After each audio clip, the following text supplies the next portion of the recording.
Okay.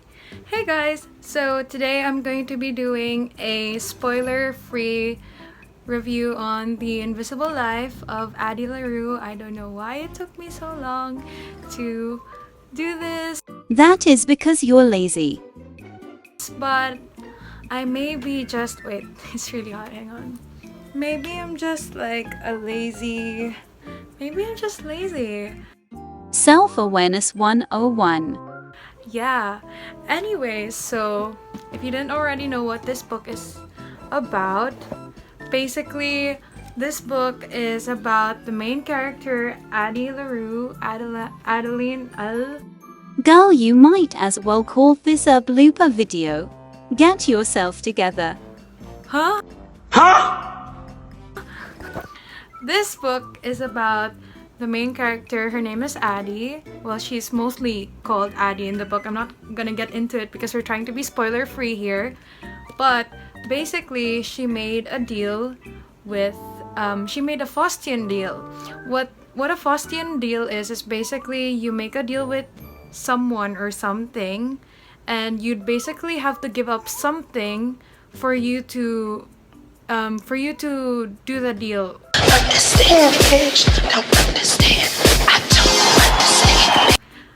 I'm not even explaining this right. Basically, I'll give you an example. Let's say I want to be immortal, and that thing or person will make me immortal, but I have to give them something for the deal to work. So if they give me immortality, I have to give them something of mine that's really important. So basically, that's what Addie had to do. So she made a deal with the antagonist Luke in the very beginning of the book, and her basically, you're not making any sense. what she traded for was the fact that she What's the procedure? Stay calm! Wait. Everybody calm down! I'm sorry, I'm really messy. Hang on. Basically, what she did was that she gave up the part of her where people will remember her in exchange for immortality, because she didn't want to get married and she wanted to be an independent woman.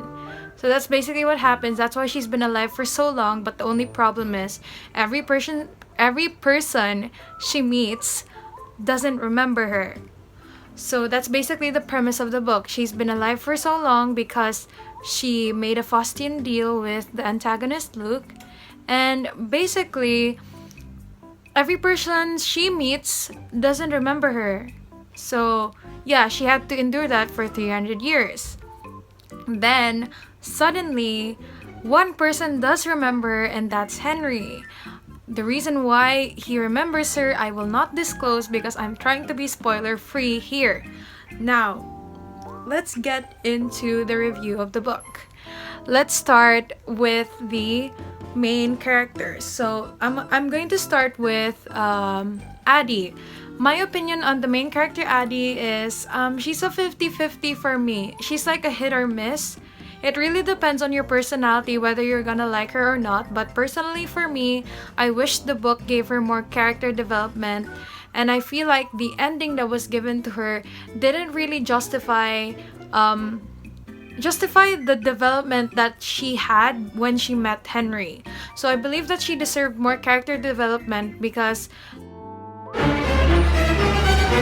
What are you looking at? There's nothing there, that's a wall. You're literally looking at a wall. the route that she was going when she met Henry was going up, but with the ending, it kind of just fell flat again, if that makes sense. I'm trying to be spoiler free, guys, but basically I wish she had more character development, especially because that her character is very interesting. Imagine being alive for 300 years and knowing that every person you meet will forget you. So I felt like she needed more than what she got in this book. Second, Henry. I absolutely love Henry in this book. I think he's the most standout. He stands out more than the main character, and I'm trying to be spoiler free, so I'm just going to tell you that when you find out more about him, you really feel for him. You really feel that he really stands out, because out of all the characters in this book, he is the one that is... The way he's written in this book, it's almost like he's someone you know, or perhaps he's a reflection of the reader, a reflection of you. That's why I really love his character. Lastly, Luke, the antagonist. I think Luke is an amazing antagonist. I mean, I kind of expected this from V.E. Schwab already because I forgot the name of her duology. A lot of people said that she really wrote it well, and basically the main character of her duology had like villains, so as the main character. So She meant this. Luke, the antagonist in this book, was very well written. Very well written indeed.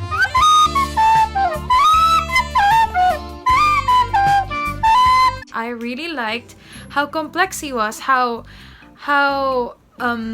trying to be spoiler free, let me just rack up something. Basically, I love how he seems very cold and distant, almost unfeeling, because he's supposed to be like an entity, but then there's some humanity in him when he's with Addie, because basically the premise of this book also is that he made that deal with Addie hoping that she'll give up, because like what she had to give up to be immortal was that every person she meets doesn't remember her. So basically with Luke just wanted her to be his, which is kind of complex, and I really like the parts in the book that involves him, because there's always this thick tension that you can't help but flip the page. Now, moving on to the book itself, it's very slow paced, so if you went into this book for the fantasy, that is the wrong expectation, because for me, I went into this book thinking about like the life lessons that you can learn from this, because the reviews that I've read said that this book is more heavy on like self-reflection and through the telling of fantasy, I guess. So yeah, if you're going to get into this book, please don't get into this book for like fantasy and action, because this is more on like reflecting about the human life, about concepts like love, life, passion, and dreams, but in the form of a fantasy story. So yeah, and what I really wish this book did was not whitewash, kasi Addie has been alive for 300 years, and the fact that she hasn't met a person, like even one person of color, was just kind of weird to me. Like I believe almost all her all her lovers are white. So yeah, that was just kind of weird for me. I wish there was more representation in that, considering that this book was really well written, and I wish that it had more representation, because if you've lived for 300 years, I don't think you don't only see white people, and especially with the fact that Addie doesn't stay in the same place. I just wish there was more representation in this book.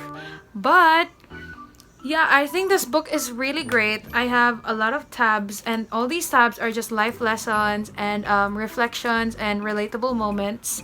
So yeah, if you go into this book, know that it is very slow paced. It's quite repetitive, but that's kind of how it plays out its theme. And don't go into this expecting for action and adventure and fantasy. Go into this with an open mind, because it's quite a unique telling.